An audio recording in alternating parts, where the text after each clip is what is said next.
আসসালামু আলাইকুম। বরিশালে উদ্বোধন হয়ে গেল সিএফ মোটর শোরুম। তো গতকাল সিএফ মোটর পক্ষ থেকে ইনভিটেশন পেয়েছিলাম। তো চলেন দেখে আসি তাদের কি বাইক আসলো। সিএফ মোটর সম্পর্কে যারা জানেন না, চায়নার one of the most popular brand হচ্ছে সিএফ মোটর। অ্যান্ড যারা চায়না বাইক বলতেই বোঝেন, চায়না বেশি দিন যায় না, তাদের ধারণা ভুল প্রমাণ করতে সিএফ মোটর জার্নি বাংলাদেশে শুরু হয়েছে।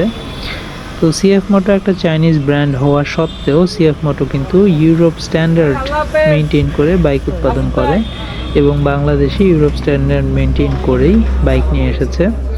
তো তাদের যে কয়েকটা বাইক বর্তমানে পপুলার, তাদের মাঝে সিএফ মোটর 300 SR, যেটা 300 সিসির একটা বাইক, এবং এই যে বাইকটা দেখতে পাচ্ছেন এটা সিএফ মোটো 250 SR।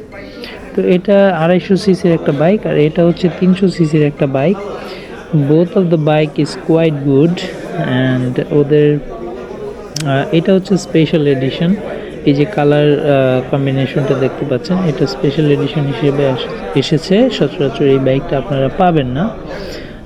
তো ওদের এছাড়াও বেশ কয়েকটা বাইক এসেছে, যেমন এটা NK300।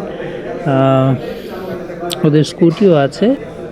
আমার যদিও পার্সোনালি সিএফ মোটর কোনো বাইকে এখন পর্যন্ত রাইড করা হয়নি, বাট আমি এখন পর্যন্ত যতগুলো রিভিউ দেখেছি এবং যত বাংলাদেশের টপ বাইক রিভিউয়ার আছে তাদের ফ্রম দেয়ার ভিডিও আমি যতটুকু জানতে পেরেছি, সিএফ মোটো বাংলাদেশে খুব ভালোই তারা সার্ভিস প্রোভাইড করছে এবং এখন পর্যন্ত বাংলাদেশে 13টা 3S ক্যাটাগরির তাদের শোরুম ওপেন হয়েছে, যেখানে তাদের সার্ভিস খুবই বেটার কোয়ালিটির। তো ফ্রম মাই পার্সপেক্টিভ আমি যেটা বলবো, সিএফ মোটো যে প্রাইস রেঞ্জে বাইকগুলো এনেছে দ্যাটস কোয়াইট গুড।